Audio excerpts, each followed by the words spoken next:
कुरान की दुआएं, सूरतें, आयतें, कुछ अल्फाज इनके फ़ज़ाइल है बिलखुसूस बीमारियों की शिफा के लिए, रूहानी और जिस्मानी, ये तो करना ही है, ये तो एक अलग ही मसला है। लेकिन इसका हरगिज़ ये मतलब ना ले कोई कि दवा को छोड़ देना है और सिर्फ यही काम करना है। नबी अकरम सल्लल्लाहु अलैहि वसल्लम ने जहाँ कुरान को दम किया, कुरानी आयतों को दम किया, सूरतों को दम किया, तो वहाँ वो तमाम दुनियावी तदबीरें भी इस्तेमाल की जो की जानी चाहिए, जो की जाया करती थी उस जमाने में। अंदर आप समझे, जैसे एक रिवायत में आता, नबी अकरम सल्लल्लाहु अलैहि वसल्लम को बिच्छू ने काट लिया, तो आपने कहा कि अल्लाह लानत करे इन बिच्छुओं पर, ये अंबियाओं को भी नहीं बख्शते, अंबियाओं को भी नहीं छोड़ते। उसके बाद आपने इस पर दम किया और साथ में रिवायत में आता उस पर नमक लगाया, ठीक है, और पानी से धोया। तो नमक लगाया और पानी से उसको धोया, इससे पता चला जहाँ आपने दम किया वहां उसको नमक भी लगाया और वहां उसके नमक लगाने उसको धोया भी, याद रख। तो पता चला आपने दीनी मतलब रूहानी जिसको कहेंगे इलाज भी किया कुरान से, लेकिन साथ में आपने जो है दुनियावी जो इलाज के तरीके उस जमाने में पाए जाते थे जहर उतारने के लिए, आपने वो भी इस्तेमाल किए। इसी तरह की रिवायत में आता है एक सहाबी ने एक शख्स को दम किया सूरह फातिहा पढ़कर और उसको सांप ने बिच्छू ने काट लिया था। तो जब मैं आपको कुरान एक बेहतरीन दवा ये बात कह रहा हूँ तो आपके जहन में ये गलतफहमी ना डेवलप हो जाए कि मैं मुकम्मल तौर से दुनियावी इलाज के आपको खिलाफ बात कर रहा हूँ, बल्कि कुरान एक दवा है और कुरान की दवा मतलब कुरान के इलाज के साथ साथ जो भी दुनियावी तदबीरें, तरकीबें, एहतियाती तदाबीरें जो आप कर सकते हैं वो भी आप कर सकते हैं, यही सुन्नत है, याद रखिए, ठीक है। तो कुरान एक बेहतरीन याद रखिए दवा है। और ये इस बात को आज के ज़माने में समझना इसलिए भी ज़रूरी है कि हमारे पास होता ही है कि कुछ भी होता है इंसान को तो सबसे पहले फिक्र, सबसे पहली बात जो जहन में आती है वो ये है कि अभी दवाखाना जाना है, अभी दवाखाना जाना है, या अभी कोई बाबा के पास जाना है, या अभी कोई मालिश के पास जाना है, या अभी कोई मतलब समझे ना, मतलब फर्स्ट अगर कुछ भी होता है तो आप पहले किसी हकीम, किसी वैद्य, किसी डॉक्टर की सोचते हैं।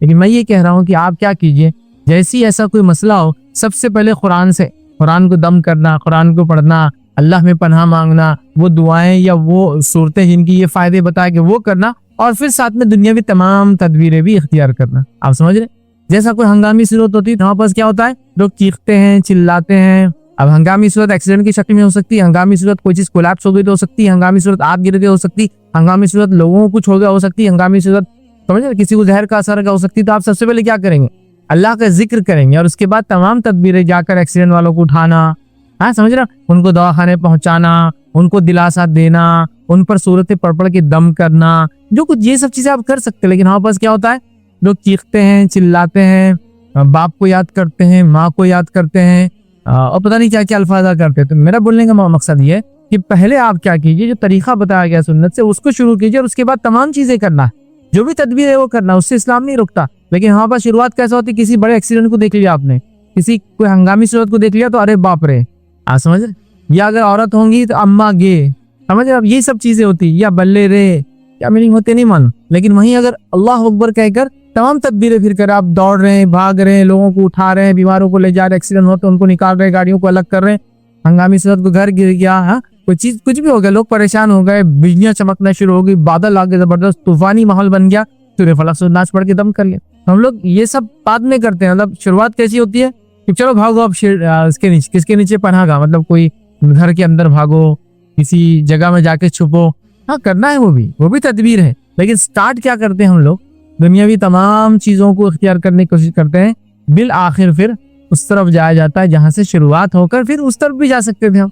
यहाँ पास क्या होता, अरे तकलीफ हो रही, मतलब आप देखिए बाप माँ पड़ोसी अड़ोसी इनको उनको याद किया जा रहा है, आप अल्लाह का जिक्र करते अल्लाह हो, या आप बिस्मिल्लाह पढ़ते हैं हाथ पे लाख, और उसके बाद तमाम तदबीरें जो दुनियावी इख्तियार कर सकते हैं आप, ठीक है। तो इस चीज को हम जहन में रखें। इसी तरह इस बात को भी हम जहन में रख लें, नबी अकरम सल्लल्लाहु अलैहि वसल्लम जो बात बयान की और वो ये है कि ऐसी कोई बीमारी नहीं जिसकी दवा नहीं, याद रखें, मतलब हर बीमारी का इलाज है, ठीक, लेकिन उसको आपको और हमको इंसानों को क्या करना पड़ेगा, तलाश करना पड़ेगा, याद रखें। हर बीमारी का इलाज है, उसको हमको बस तलाश करना है, याद रखिए, ये बड़ी अहम चीज है। और सही बुखारी की रिवायत है, अबू हुरैरा रज़ियल्लाहु अन्हु फरमाते हैं और कहते हैं नबी अकरम सल्लल्लाहु अलैहि वसल्लम ने फरमाया कि अल्लाह ताला ने कोई ऐसी बीमारी नहीं उतारी जिसकी दवा नाजिल ना की हो। तो बीमारियों के ताल्लुक से भी कोई एक रिवायत में आता, बीमारियां नाजिल होती है, यहाँ भी कहा कि ऐसी कोई बीमारी नहीं उतारी। तो ऐसी कोई बीमारी जो उतरी नहीं, मतलब बीमारी अल्लाह की तरफ से आती है तो अल्लाह ताला ने उसकी दवा भी नाजिल की है, दवा भी उतारी है। इस बात को हम समझ लिया। बीमारियां कैसे नाजिल होती है, क्या होती है,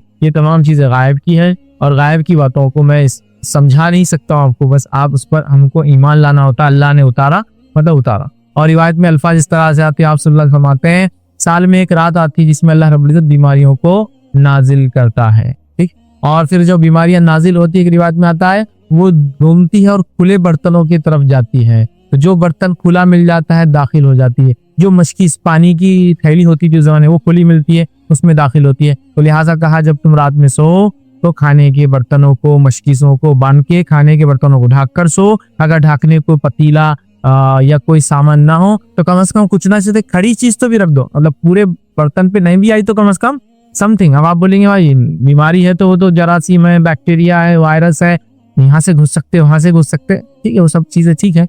लेकिन अल्लाह रब्बुल इज्जत ने जब उतारी है तो अल्लाह ने उसको बताया कहाँ जाना है और कहाँ नहीं जाना है।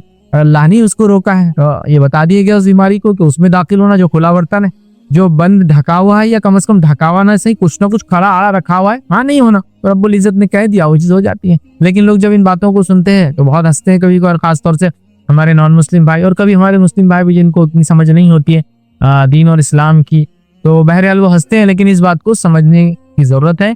जो रब ने इस कायनात, इस दुनिया, इस सारे सिस्टम का निर्माण किया है, जिसको कहेंगे बनाया तमाम चीजों को, तो वो उसने हर चीज का एक तरीका रखा है। तो बीमारी उतरने का तरीका ही है। अब अल्लाह की बीमारियां उतारता है, ये इंसानों के लिए आजमाइश है और टेस्ट होती है। याद रखिए कि वो उसमें क्या करते हैं, हुस्न ज़न रखते हैं या बदगुमानी रखते हैं, अच्छा सोचते हैं या बुरा सोचते हैं, और किस तरीके से वो उसमें रिएक्ट करते हैं। अल्लाह ताला इस चीज को देखता है और उसी का बदला इंसान को मिलता है। ठीक है, हर बीमारी जो नाजिल हुई है वो अल्लाह की तरफ से है, तो उसका इलाज भी अल्लाह ताला ने दिया है। अल्लाह क्यों बीमारियां नाजिल करता है, ये इंसानों के लिए आजमाइश होती है। लोग कहते हैं अगर ऐसी आजमाइश है तो नौजुबिल्लाह अल्लाह तो फिर बहुत जालिम रब हुआ कि लोगों को ऐसे आजमाता है। नहीं, याद रखिए अगर टीचर आपको एग्जामिनेशन का पेपर में अगर क्वेश्चंस बहुत हार्ड लाता है तो वो आपको एक्चुअली नेक्स्ट फेज के लिए तैयार कर रहा है। जो दुनिया में आप जाओगे, जितना हार्ड पेपर, जितने मशक्कत से उस ट्रेनिंग से गुजरोगे, उतना ज्यादा अच्छा रिजल्ट होगा। एक मिलिट्री में आप जाते हैं, एडमिशन लेते हैं, और मिलिट्री के अंदर जो सुलूक होता है, जो नए नए जवान जाते हैं, जो उनको ट्रेनिंग होती है, कितनी हार्ड होती है ना, कितनी हार्श होती है ना। जिस्मानी तौर से मार कर ट्रेनिंग, जिस्म को अजियत और तकलीफ देकर ट्रेनिंग, दिन दिन और रात रात खड़े रहकर ट्रेनिंग, 20-20, 30-30 किलोमीटर स्विमिंग करके ट्रेनिंग। तो आप क्या बोलेंगे कि मिलिट्री वाले जालिम है? नहीं, आप बोलेंगे ये प्रशिक्षण, ये जो मेहनत करा रहे हैं, ये फ्यूचर में एक मजबूत इंसान के लिए, एक जबरदस्त इंसान निकले जो अपने मुल्क की हिफाजत करे, है ना। रब्बुल इज्जत भी जब कोई टेस्ट लाता है तो उसको हम क्यों पॉजिटिव नहीं लेते, उसको नेगेटिव लेते हैं। हाँ, ऐसा कैसा, अगर वो मोहब्बत करता है रब तो फिर हमको आजमाना नहीं चाहिए। तो फिर ऐसी होना चाहिए, हम मिलिट्री पुलिस फोर्सेस में जाए तो चूंकि हमारा मुल्क तो हमसे मोहब्बत करता है, लिहाजा हम जाए बस बैठे और मुफ्त के निवाले तोड़ते हैं तनख्वाह लेकर। वो मेहनत मशक्कत तैयार, तो अल्लाह रब्बुल इज्जत भी ह्यूमैनिटी को, इंसानियत को तैयार करता है। कभी बीमारियां टेस्ट होती है तो कभी बीमारियां क्या होती है, इंसानों के लिए वार्निंग होती है कि समझ जाओ, सुधर जाओ, अपने कर्मों को, अपने डीड्स को, अपने अमाल को बदल लो। तो बहरहाल जो बीमारी नाजिल हुई उसकी दवा भी नाजिल हुई है। इसी तरह कुरान से इलाज का नबी अकरम सल्लल्लाहु अलैहि वसल्लम ने हुक्म दिया, और रिवायत सिलसिलतुल हदीस सहिहा की रिवायत है। आयशा से हमें फरमाती है कि नबी अकरम सल्लल्लाहु अलैहि वसल्लम मेरे पास आए और एक औरत मेरा इलाज कर रही थी, ठीक, या दम कर रही थी मेरा।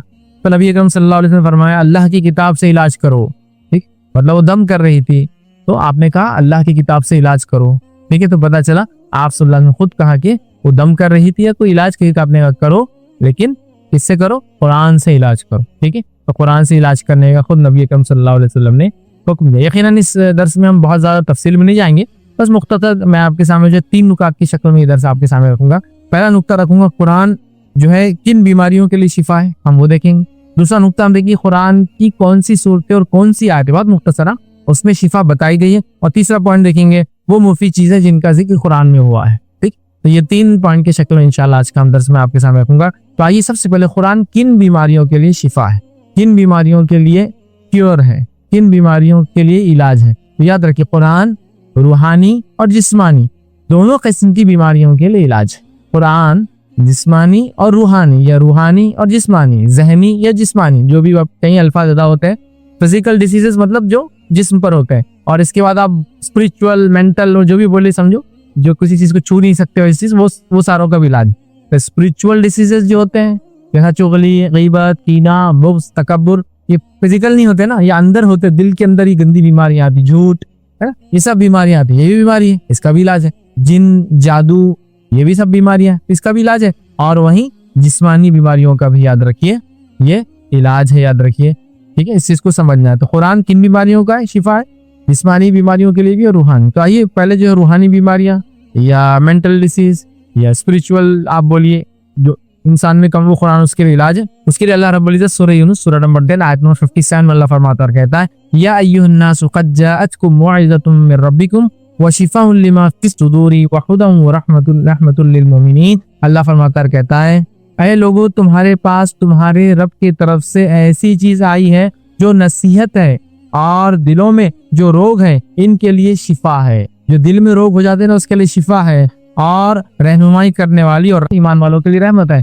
तो दिल के बीमारियों का इलाज, स्पिरिचुअल डिसीजेस, इसका कुरान जो है इलाज है। जिससे मैंने आपको बता दिया, कीना, बुग़्ज़, तकब्बुर, ये सब कहाँ रहता है? इंसान दिल में होता है।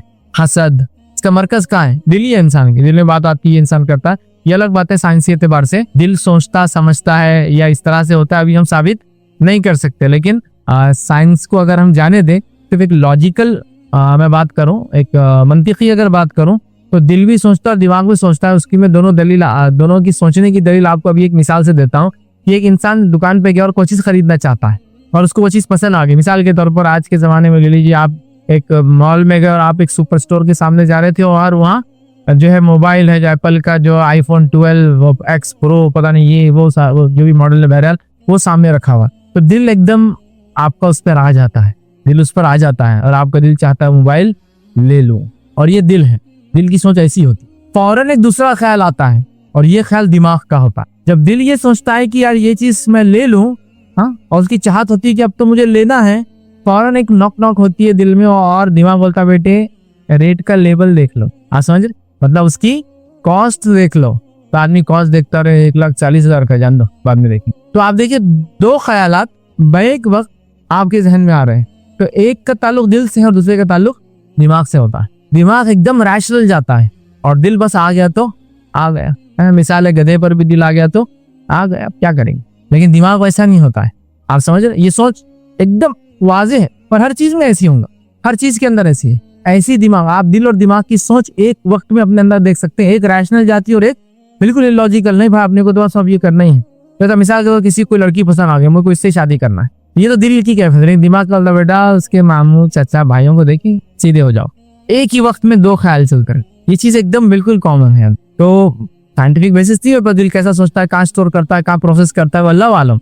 लेकिन दिल भी बरकत है सोच का है, वो भी सोचता है। कैसे अभी हम नहीं करते इसलिए, लेकिन जितनी जो बीमारियां हैं दिल में पनपती, याद रखिए ये उसके लिए क्या है? शिफा। याद रखिए, कीना, बुग़्ज़, तकब्बुर, हसद सब दिलों में होती है और इसकी शिफा कुरान है। निफाक, मुनाफिकत जो मुनाफिकीन ने इख्तियार की, दिल की कैफियत थी ना। ईमान की तो ईमान का मरकज दिल है, इसलिए कि आपने हदीस फरमाया अत्तक़वा हुना, तक़वा यहाँ होता है, ये मरकज है उसका। ठीक है, तो बहरहाल इस चीज को समझने की जरूरत है। तो पहला, कुरान जितनी भी रूहानी बीमारियां हैं, दिल की बीमारियां हैं, समझा, उसका इलाज। दूसरा याद रखिए, कुरान जिस्मानी बीमारियों का भी इलाज है। लेकिन ये बात मैं अर्ज़ कर दूं, कुरान से जिस्मानी बीमारियां और अहादीस से जिस्मानी बीमारियों का इलाज हम तभी कर पाएंगे पॉसिबली जब हम लोग इस पर रिसर्च करेंगे। ये एक बहुत बड़ा मसला है हमारे पास कि हम लोगों ने इस चीज पर रिसर्च को बिल्कुल बंद कर दिया है, रिसर्च को बिल्कुल खत्म कर दिया। अब चूंकि इस पर रिसर्च खत्म हो गई तो बहुत सारी चीजों को समझना मुश्किल है। बल्कि तिब्बे नबी के अंदर कुछ बातें आती है कि फलां जड़ी बूटी में फायदा है, फलां चीज में फायदा है, लेकिन वो चीज आज किसको बोलते हैं बहुत से लोगों को नहीं पता है। समझ रहे आप बात को? क्योंकि रिसर्च वर्क नहीं। और ये बड़ी अफसोस की बात है, मुसलमानों ने यूनानी तिब को तो बाकी रखा, यूनानी तो भूल गए उनके तिब को।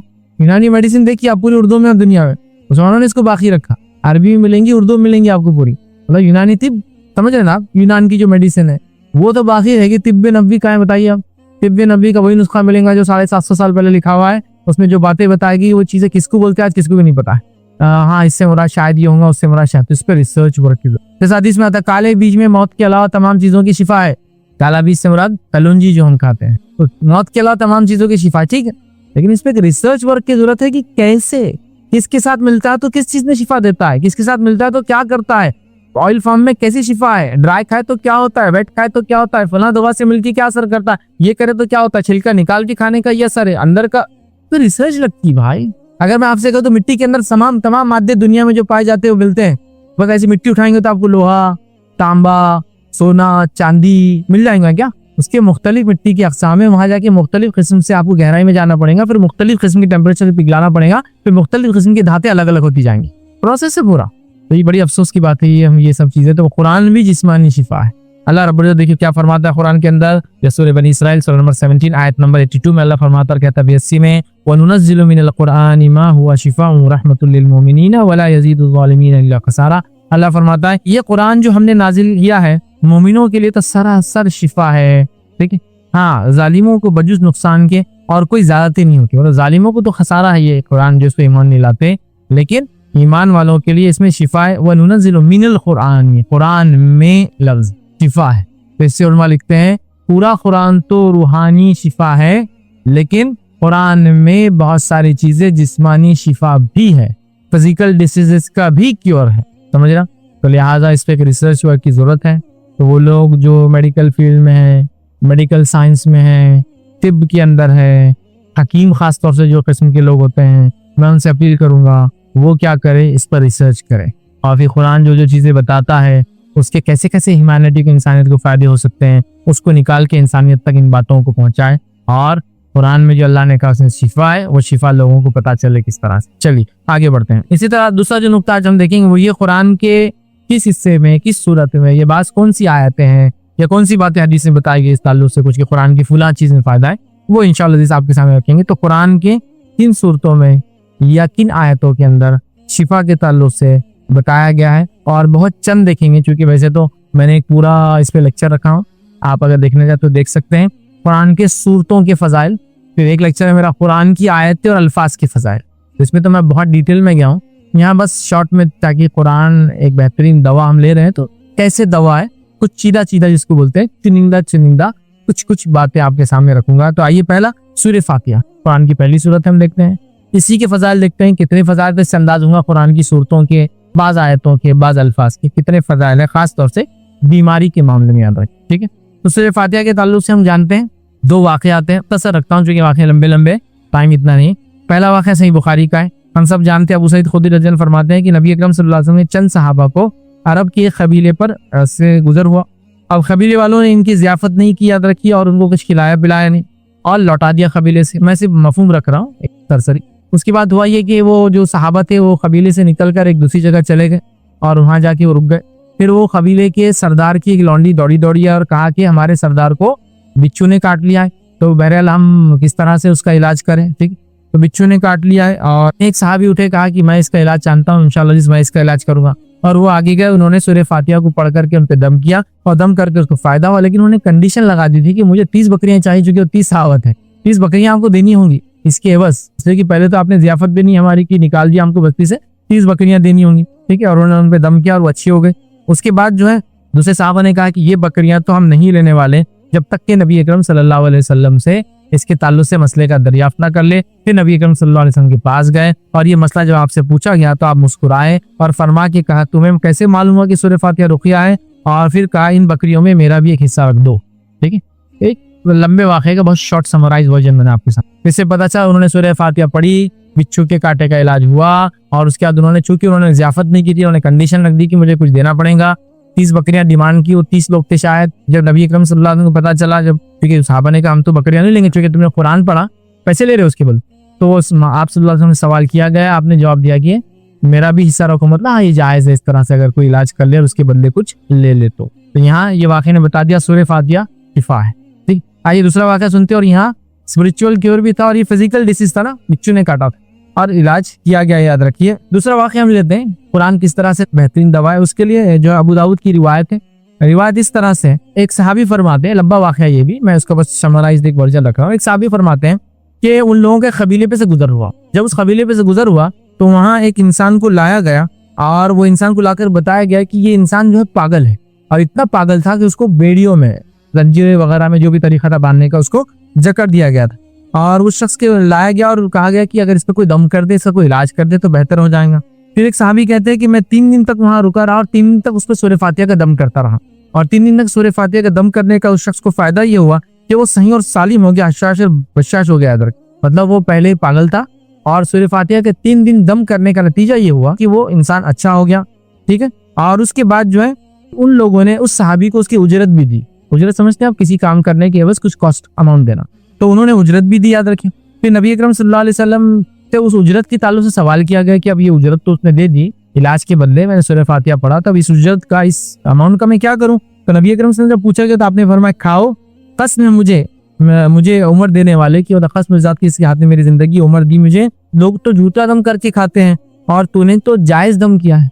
तो कहा खाओ उस पैसे को, कोई मसला नहीं, इसलिए कि लोग तो झूठा दम करके खाते हैं, तूने तो सच्चा दम किया, तो वो अमाउंट लेने में, उज्जत लेने में तेरे लिए कोई हर्ज नहीं है। और फिर उन्होंने खा लिया। तो यहाँ भी पता चला सूरह फातिहा की फजीलत की। सूरह फातिहा फिजिकल डिसीजेस, एक मेंटल बीमार था, है ना, पागल था, और दूसरा आदमी को बिच्छू ने काट लिया, दोनों के इलाज के लिए सूरह फातिहा। तो सूरह फातिहा याद रखिए, ये इसको रुकिया भी कहा जाता है, शिफा के लिए इसको दम किया जाता है। जिस्मानी स्पिरिचुअल डिसीजेस बोलिए, मेंटल डिसीजेस बोलिए, या बिच्छू वगैरह जहरीले जानवर काट ले तो ये सूरह फातिहा हमने देख ली बहरा। तो ये बाज जो चीजें थी जिससे शिफा हासिल की गई कुरान से, उसकी एक मिसाल थी सूरह फातिहा। चलिए सूरह बकरा के ताल्लुक से कुछ बातें आपके साथ मुख्तसर रखता हूँ। सूरह बकरा पढ़ने से शैतान घर में दाखिल नहीं होता, और मैं सोचता हूँ शैतान कितने सारे मसाइब, मुसीबतें, परेशानियों का, बेबरकती का, जादू का और आसिफ जदगी का और जिसको कहेंगे नुकसान का बायस होता है, आप सब जानते हैं, याद रखिए। तो लिहाजा सूरह बकरा पढ़ने से, सही मुस्लिम की रिवायत है, नबी करीम सल्लल्लाहु अलैहि वसल्लम ने फरमाया अपने घरों को कब्रिस्तान न बनाओ, इसलिए कि शैतान इस घर से भाग जाता है जिसमें सूरह बकरा पढ़ी जाती है। तो अपने घरों को कब्रिस्तान न बनाओ, और शैतान उस घर से भाग जाता है जिसमें सूरह बकरा पढ़ी जाती है। तो सूरह बकरा की हम तिलावत करें और शैतान नहीं आएगा तो कितने फायदे होंगे हम जानते हैं। आयतल कुर्सी पढ़ने से एक फरिश्ता हमारी निगरानी करता है, ये भी फायदा है कुरान का। और आयतल कुर्सी सूरह बकरा का हिस्सा हम जानते हैं, 255 नंबर की आयत है, याद रखिए। और बहुत ही जलाली आयत जिसको हम कहते हैं वो है, इसके बड़े फजाइल और बड़े फायदे हैं। लेकिन जलाली बोले तो आप डर मत जाइए, अब लोग जलाली बोलते डर जाते। हम लोग छोटे थे तो किसने बोल दिया ला इलाहा इल्ला अंता सुब्हानका इन्नी कुन्तु मिनज़ ज़ालिमीन, ये बहुत जलाली आयत है। जलाली बोले तो क्या, इसको अकेले कभी नहीं पढ़ना, अकेले पढ़े तो बोले इतनी जलाली आयत है, किसी ने पढ़ लिया तो उनका अच्छा तोड़ के चले गया।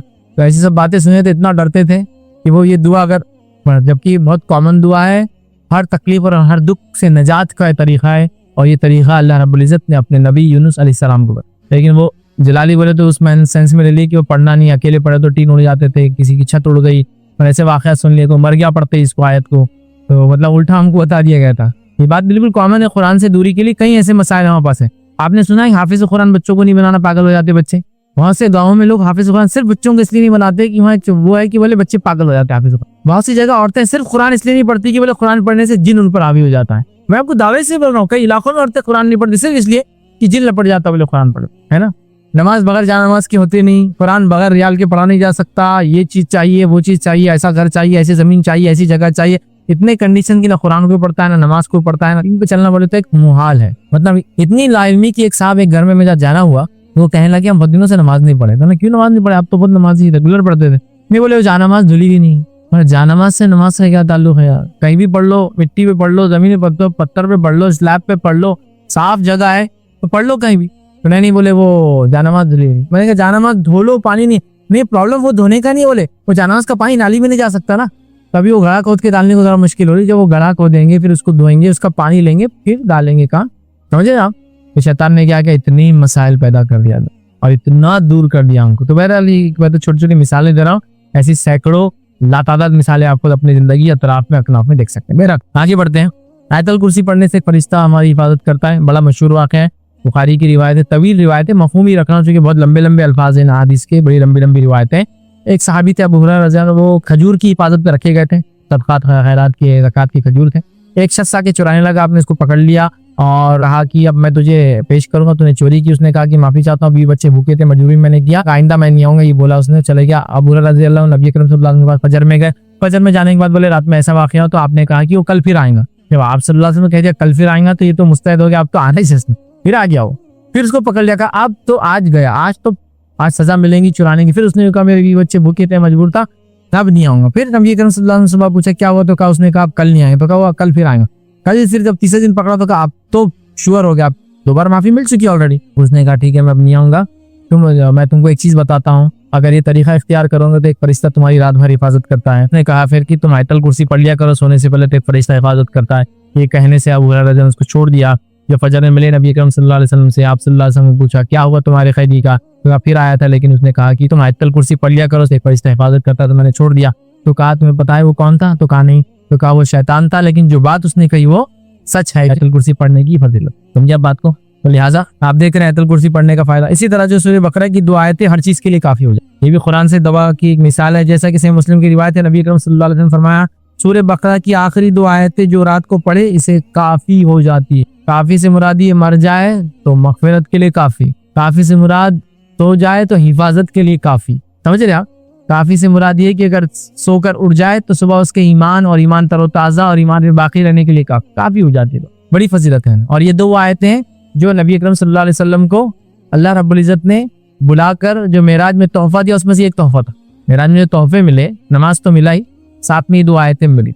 और ये वादा अल्लाह ने किया था जो शिर्क पे नहीं मरेगा अल्लाह उसको माफ कर देंगे। ठीक, तो समझ रहे आप? तो ये एक तोहफा था, तो ये भी जो है मेराज में मिली थी और ये डायरेक्ट अल्लाह रब्बुल इज्जत ने नबी अकरम सल्लल्लाहु अलैहि वसल्लम को दी थी। तो ये फायदे सूरह बकरा के। तीसरा एक मिसाल के तौर पे, खाली मैं सीधा सीधा मिसाल ले रहा हूँ, याद है कि डिटेल में जा रहे, मुअव्विज़तैन का पढ़ना। मुअव्विज़तैन से मुराद सूरह फलक और सूरह नास का पढ़ना, ये भी शिफा है, कई चीजों में शिफा है। फिजिकल प्रोटेक्शन के लिए, साइकोलॉजिकल मेंटल प्रोटेक्शन के लिए, ठीक है, बीमारियों से प्रोटेक्शन के लिए। अरे इसकी बहुत फजीलत, वक्त ही नहीं कि मैं इनको मैंने मुअव्विज़तैन की फजीलत पे कई बयान इससे पहले लेक्चर रखे हैं। तो आइए मुख्तसर था, मुअव्विज़तैन से आंधी तूफान हिफाजत के लिए आप दुआ कर सकते। नबी अकरम सल्लल्लाहु अलैहि वसल्लम आंधी तूफान होता सूरह फलक सूरह नास पढ़ के अल्लाह से पनाह मांगते हैं। फिजिकल हो गया ना, सूरह आंधी तूफान तो फिजिकल है कुछ तो भी, ठीक। इसी तरह मुअव्विज़तैन हर तकलीफ और मुसीबत के लिए काफी हो जाते हैं। रिवायत के अंदर अल्फाज देखिए इस तरह से आते हैं कि आप फरमाया कुल हुवल्लाहु अहद और मुअव्विज़तैन सूरह फलक सूरह नास सुबह शाम 3-3 बार पढ़ लिया करो। ये सूरतें तुम्हारे लिए हर तकलीफ और मुसीबत में काफी हो जाती है। सुनन निसाई की रिवायत, हर मुसीबत और तकलीफ में दोनों सूरतें काफी है। कितनी बड़ी फजीलत है। इसी तरह मुअव्विज़तैन की फजीलत आती है, नजर बद से इलाज है। आप सल्लल्लाहु अलैहि वसल्लम पहले अब्तली दुआएं पढ़ के नजर बद से पनाह मांगते हैं। उसके बाद जब सूरह फलक सूरह नास उतर गई तो आप ये पढ़ के अल्लाह से पनाह मांगते हैं। तो ये नजर बद से बचने का इलाज है। मुअव्विज़तैन से जो बिच्छू के जहर का इलाज है, ये भी नबी करीम सल्लल्लाहु अलैहि वसल्लम ने खुद अपने लिए किया।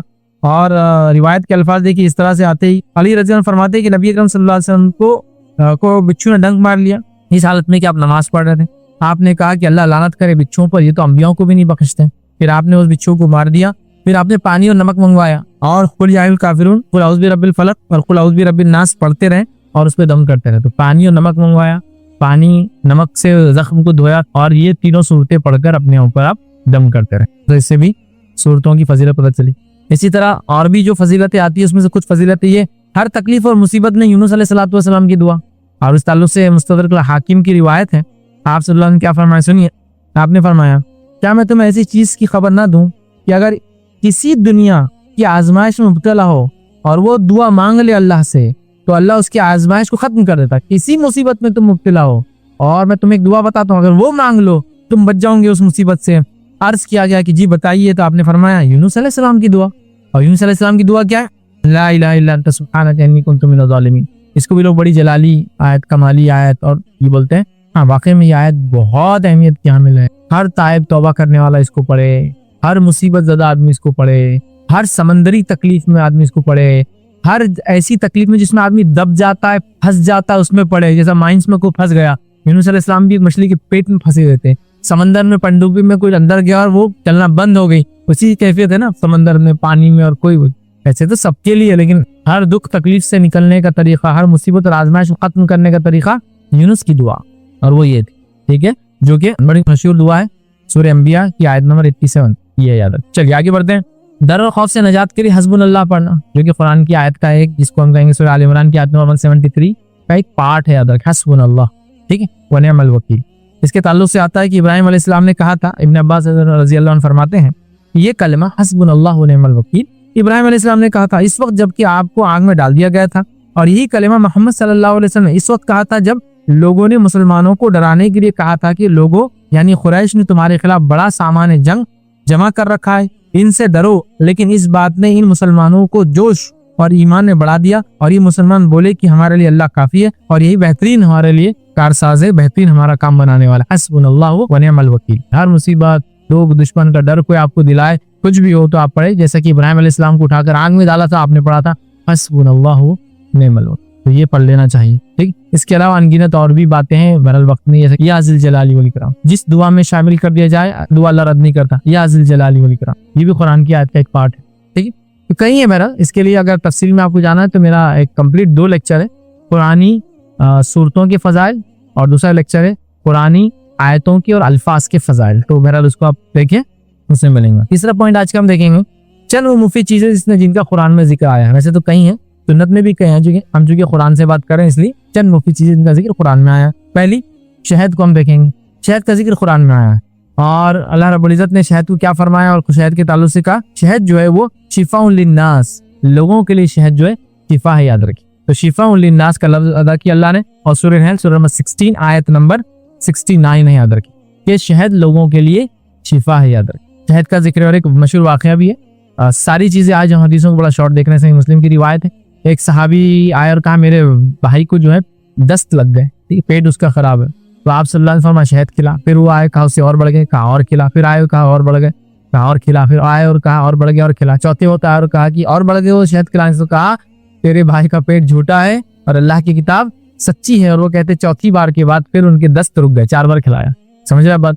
तो जैसा मैंने कहा ना कि देखिए चीजों में शिफा है, लेकिन रिसर्च वर्क लगती है। तो एक दवा दे दी गई नहीं, उसको एक दवा को एक दिन में 3 बार खाना पड़ता, तो ये फायदा था। एक दवा को एक दिन में 3 बार और महीने में ऐसा 10-10 दिन के बाद 3-3 बार खाने से शिफा ऐसी होता है। तो शहद को भी शिफा है, लेकिन अब वो लेके शहद को 5 किलो खा जाएंगे तो उसके लिए तो प्रॉब्लम है। रिसर्च है उसके लिए, कैसा करेंगे, तो 4 बार लिया गया पेट के लिए, शिफा होगी। समझ रहे बात? तो लिहाजा है कि रिसर्च से होता, लोग बहुत कुरान और सुन्नत की बातों एकदम ब्लंट जिसको बोलते हैं ना, अरे हमने कर ली कुछ फायदा नहीं हुआ, इसका मतलब ये नहीं, तो ऐसा नहीं होता है। आपको उसकी तरकीब है, उसकी तरतीब है, उसका सुन्नत तरीका है, उसको करने का तरीका, खाने का तरीका, वक्त होता है, वो तमाम चीजों के लिए हमको सोच विचार करने की, रिसर्च वर्क करने की, समझने की जरूरत। चलिए आगे बढ़ते हैं। दूसरा देखेंगे, हम याद रखिए, वो है अंजीर और जैतून। अल्लाह रब्बुल इज्जत ने वत्तीन व जैतून की कसम, अंजीर और जैतून की कसम खाई, अंजीर और जैतून। और अंजीर भी हम जानते हैं उसके बड़े फायदे हैं, चाहे वो ताज़ा हो चाहे वो सूखा हो, उसके बड़े तिब्बी फवायदे हम जानते हैं। और मैंने इससे पहले प्रेगनेंसी का एक लेक्चर लिया था, उसमें काफ़ी सारे तिब्बी फायदे हमने अंजीर के, उसके बाद अनार के, सेब के, शहद के, खजूर के, काफ़ी मैंने डिटेल में रखा था, तो मेरा वक्त नहीं इतना, तो काफ़ी फायदे। बस एक रिवायत सुनी, आप सल्लल्लाहु अलैहि वसल्लम फरमाया, कहा कि जैतून का तेल खाओ और बदन पर लगाया करो, क्योंकि ये मुबारक दरख्त से पैदा होता है। जैतून जो है एक मुबारक दरख्त है, याद रखिए, बड़ा मुबारक दरख्त है। बल्कि अल्लाह रब्बुल इज्जत ने जब अपने बारे में एक मिसाल दी सूरह नूर के अंदर, तो जैतून के तेल की मिसाल कि किस तरह से अल्लाह का नूर के ताल्लुक से मिसाल है कि कैसा एक कंदिल है और उसके ऊपर एक कांच का वो है और उसके अंदर एक लौ जलती है और उसके अंदर मुबारक तेल है जैतून का। तो अल्लाह ने अब एक मिसाल दी नूर के, तो बहुत मुबारक झाड़ है, याद रखिए। इसका तेल लगाने से जिस्म में आपने लगाओ, खाने का हुक्म दिया, जिसमें लगाने का हुक्म दिया, और जैतून वगैरह का तेल खाने के बड़े फायदे याद रखिए। और जैतून खुद उसका फल खाने के बड़े फायदे याद रखिए। अंजीर के ताल्लुक से बहरहाल ये। इसी तरह हम देखेंगे गाय के दूध के ताल्लुक से भी आता है, और कुरान के अंदर अल्लाह रब्बुल इज्जत ने चौपायों के दूध के ताल्लुक से बात बयान की। और सूरह नहल सूरह नंबर 16 और आयत नंबर 66 के अंदर अल्लाह ने फरमाया और कहा कि तुम्हारे लिए चौपायों में एक इबरत है कि हम तुम्हें इनके पेट में जो कुछ है इसी में से गोबर और लहू के दरमियान से खालिस दूध पिलाते हैं, जो पीने वालों के लिए एक ताजगी उनको बख्शता है। हाँ? अब यहाँ देखिए गाय की दूध के ताल्लुक से सिलसिलतुल हदीस सहीह की एक रिवायत है। अब्दुल्ला इब्न मसूद रज़ियल्लाहु अन्हु फरमाते हैं और कहते हैं कि नबी अकरम सल्लल्लाहु अलैहि वसल्लम ने फरमाया, तुम लोग गायों का दूध इस्तेमाल किया करो, क्योंकि हर किस्म के दरख्त को चरती है, खाती है, मतलब घूमती है। और ये फजीलत और ये फायदा सिर्फ उसी गाय से होगा जो गाय चरती है, मतलब जंगलों में जाती है। अल्लाह ने उनको सलाहियत दी होती है कि वो मखसूस पौधे और उनको खाती। तो आपने फरमाया मुख्तलिफ किस्म के दरख्त खाती है, इसका दूध हर बीमारी के लिए शिफा है, उसके दूध में शिफा याद रखिए। वो गाय खासतौर से जो घूमती फिरती चरती है जंगलों में, वो मखसूस पौधों को खाती है जो दूध में शिफा उसके पैदा कर। चलिए आगे बढ़ते हैं, याद रखिए। इसी तरह खजूर के अंदर भी याद रखिए शिफा है। और खजूर का वाक़या तो आप सब जानते हैं, ईसा अलैहिस्सलाम पैदा होने वाले थे। अल्लाह रब्बुल इज्जत ने अपनी बंदी मरियम को एक मखसूस मुकाम की तरफ इशारा कर दिया, चली जाओ, निकल कर एक जगह चली गई और एक झाड़ के तने से आराम करती थी, जो किसका झाड़ था? खजूर का था। और वहाँ एक नहर थी, खजूर के झाड़ को धक्का देती तो खजूर गिर जाती, आप खा लेती और नहर से पानी पी लेती। और इसी तरह आप ईसा अलैहिस्सलाम की पैदा होने तक वहीं रही। वैसे उस जमाने में बच्चे घरों में ही पैदा होते थे, लेकिन ये बच्चा बहुत खास था। और मरियम अलैहिस्सलाम ज़हनी तौर से परेशान थी इस मामले में कि इस बच्चे को अल्लाह ने बगैर बाप के पैदा किया था। ये इंसानियत के लिए मौजज़ा था, लेकिन लोगों को कैसे समझाए? लोगों ने तो अंबियाओं को सामने झुटला दिया, मौजज़े देखकर मौजज़ों के खिलाफ काम किया। तो अलैहिस्सलाम की कौम ने देखिए ऊँटनी का डिमांड किया, ऊँटनी आई तो कत्ल भी कर दिया उसको। बड़ी परेशान थी बेचारी, तो अल्लाह ने भेज दिया, खजूर खाती रही, पानी पीती रही। ईसा अलैहिस्सलाम पैदा होने के बाद फिर लेकर आई कौम के पास। कौम ने कहा, अरे मरियम बहुत ही बुरा काम किया तुमने, और तुम तो ऐसे ना थी, हारून के खानदान से हो, तुम्हें तो नाम बदनाम कर दिया। मरियम अलैहिस्सलाम ने बच्चे की तरफ इशारा किया, कहा मैं तो कुछ नहीं बोलूंगी, बच्चे की तरफ। लोगों ने कहा इतने से बच्चे से क्या बात करेंगे? फिर ईसा अलैहिस्सलाम बोल पड़े, ठीक है बैठ जाओ। चलिए, तो खजूर के फायदे। इसी तरह हम देखते हैं मशरूम के ताल्लुक से, कम्बी यीशु कहते हैं उर्दू, मशरूम यीशु कहते हैं आम जबान में। इसके ताल्लुक से भी इसकी फजाइल है, और इसके ताल्लुक से कुरान में मन व सलवा का जो वाक़या आया है, बहुत सी जगह है, उस बनी इसराइल का जब भी वाक़या आएगा उसमें जो आता है, तो सही बुखारी की रिवायत में आता है, नबी अकरम सल्लल्लाहु अलैहि वसल्लम फरमाया, कम्बी मन में से है। जो मन था उसकी एक किस्म जो है वो मशरूम है जो दुनिया में आज उगती है, मन और सलवा। मन बोले तो ये जो कोई चीज थी जो उगती थी, और सलवा बोले तो एक परिंदा होता था जो बनी इसराइल खाते थे। लेकिन ये हमेशा नाशुक्र कौम थी, इन्होंने डिमांड किया नहीं हमको जमीन की चीजें होना। तो अल्लाह ने कहा जाओ उस कौम के पास, फिर जाओ लड़ो, कौम इलाका लो और फिर खाओ। तो वो भी नहीं होने वाला, जाओ मूसा तुम और तुम्हारा रब लड़के, हम नहीं जाते। तो बहरहाल नाफरमान कौम थी। तो यहाँ जो मन था, तो आप फरमाते हैं मन में से है, मतलब कम्बी जो है, मशरूम जो है, मन की एक किस्म है में से, और इसका पानी आंखों के लिए शिफा है।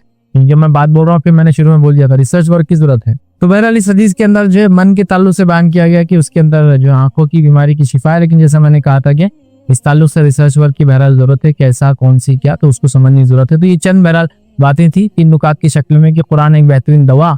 इस ताल्लुक से मैंने कुछ बातें आपके सामने रखने की कोशिश की। तो हमें कोशिश करना चाहिए कि हम जब भी बीमार हो, जब भी कोई मुसीबत, मुश्किल, परेशानी, दुख, दर्द, तकलीफ, जहनी डिप्रेशन कुछ भी हो, हमें सबसे पहले अल्लाह रब्बुल इज्जत ने पनाह मांगनी चाहिए। और उसके नबी ने जो तरीका बता दिया कुरान से शिफा हासिल करने का, उन चीज़ों को सबसे फर्स्ट स्टेप में करना चाहिए। उसके तमाम दुनियावी तदबीर इख्तियार करना चाहिए, चाहे वो दवा की शक्ल में हो, चाहे सर्जरीज की शक्ल में हो, चाहे कोई और इलाज की शक्ल में हो, सब जायज़ है। याद रखें, इसलिए कि ये सुन्नत है कि जहाँ अल्लाह से दुआ करे वहीं दुनियावी तदबीरों को इख्तियार करे। वरना बहुत सारे लोग सिर्फ अल्लाह से दुआ करते और कहते दुनियावी तदबीर इस्तेमाल नहीं करेंगे, जबकि सुन्नत के खिलाफ है। आप सल्लल्लाहु अलैहि वसल्लम ने इलाज किया, जहाँ सूरह फलक पढ़ी, सूरह नास पढ़ी, सूरह काफिरून पढ़ी बिच्छू के इलाज के लिए, तो वहीं पानी और नमक से उसके लिए दुनियावी जो तदबीर थी सब भी इख्तियार की, तो हमें बहरहाल करना चाहिए। तो ये बड़ी अहम चीज़ है कि हम इस चीज़ को समझें और अपनी जिंदगियों के अंदर कुरान से हम इलाज करने वाले बन जाए। वरना होता ही है कि जैसी कोई मुसीबत, मुश्किल, तकलीफ, परेशानी, दुख, दर्द, तकलीफ होती है, जख्म, बीमारी, एक्सीडेंट कुछ भी होता है, हम दुनिया के असबाब की तरफ भागते हैं, अल्लाह का जिक्र छोड़ देते हैं, बल्कि अल्लाह को भूल जाते हैं, नमाजों को भूल जाते हैं और समझते हैं इसमें हमारे लिए शिफा नहीं। याद रखिए, अल्लाह की तरफ भागिए, अल्लाह की तरफ दौड़िए। मुसीबत देने वाला वो, बीमारी देने वाला वो, परेशानी देने वाला वो, तो शिफा देने वाला वो, परेशानी और मुसीबत को हटाने वाला वो, समझ रहे हो, तमाम वो है। तो उसकी तरफ और लव लगा दीजिए और ज्यादा बढ़ जाइए, इसकी जरूरत है। तो ये चंद बातें थी 3 नुकात की शक्ल में मैंने आपके सामने रखी। कुरान एक बेहतरीन दवा, और हमें कोशिश करना चाहिए कुरान से हम कुरान का फायदा हासिल करें। ये अफसोस की बात है, कुरान हमारे घर में होता, लेकिन हमने उसको अच्छे से जुज़दानों में खूबसूरत उसमें लपेट के रख दिया है। कभी कभी खूबसूरत उसका स्टैंड होता है क्या, तो इस पे रखा जाता है, और रियाल बस उस पे वो जुज़दान रखा हुआ है, लपेटा हुआ, उसका कोई इस्तेमाल नहीं हो रहा। उसको निकालिए, उसको खोलिए, उसके औराक को पलटिए, उसकी तिलावत कीजिए, उसको पढ़िए, उसको समझने की कोशिश कीजिए। अनगिनत दुनियावी रुखरावी फायदे इंशाअल्लाह हम हासिल करते जाएंगे। हर हर्फ पे 10 नेकियां तो मिलेंगी, समझने और अमल करने का अजर उसके बाद 1 से लेकर 10, 10 से लेकर 700, न जाने उससे ज्यादा बहुत मिलते हैं वैसे तो कुरान के समझने की, आयतों को उस पर अमल करने के। तो हमें चाहिए कि कुरान की इन फजाइल से हम फायदा उठाएं। अपनी बात को मैं यहीं खत्म करूंगा। अल्लाह रब्बुल इज्जत से दुआ है कि अल्लाह सुब्हानहू तआला हम तमाम को कहने सुनने ज्यादा अमल की तौफीक अता फरमाए। हम तमाम का कुरान से गहरा रिश्ता जोड़ दे। हम तमाम को के लिए कुरान का समझना, पढ़ना और उस पर अमल करना आसान करे। जब तक जिंदा रखे, इस्लाम और ईमान पर जिंदा रखे, आत्मा ईमान पर हो। आखिर दावाना अल्हम्दुलिल्लाहि रब्बिल आलमीन। सुब्हान रब्बिका रब्बिल इज्जति अम्मा यसिफून व सलामुन अलल मुरसलीन वल्हम्दुलिल्लाहि रब्बिल आलमीन। कोई बात इस दर्स से आपको ना समझे या कोई सवाल होता आपका पूछ लें। बिस्मिल्लाहिर रहमानिर रहीम। अल्हम्दुलिल्लाहि रब्बिल आलमीन वस्सलातु वस्सलामु अला खातमिन नबिय्यिन वल मुरसलीन। रब्बि इश्रह ली सदरी व यस्सिर ली अमरी वहलुल उक़दतम मिन लिसानी यफ़क़हू क़ौली। अम्मा बाद। 2 सवाल है। पहला सवाल उन्वान से मुताल्लिक़ है, जो बकरी लेने का किस्सा है रुक़िया का, जो दम करे थे साहबा ने 30 बकरी। आजकल कुछ राखी 30 इंटू मल्टीप्लाई करते रेट ऑफ बकरी और चार्ज करते कि इतना हम ले सकते, जैसे जायज़ समझते, तो इसके ऊपर है। भाई ने सवाल किया कि जो राकी हजरात हैं वो क्या करते हैं कि वो जो हदीस है 30 बकरियों वाली, उसको लेकर 30 इंटू बकरी का रेट कर देते हैं और इलाज के लिए पैसे लेते हैं। देखिए भाई, 30 इंटू बकरी का रेट आज कर देंगे तो बहुत महंगा पड़ जाएगा।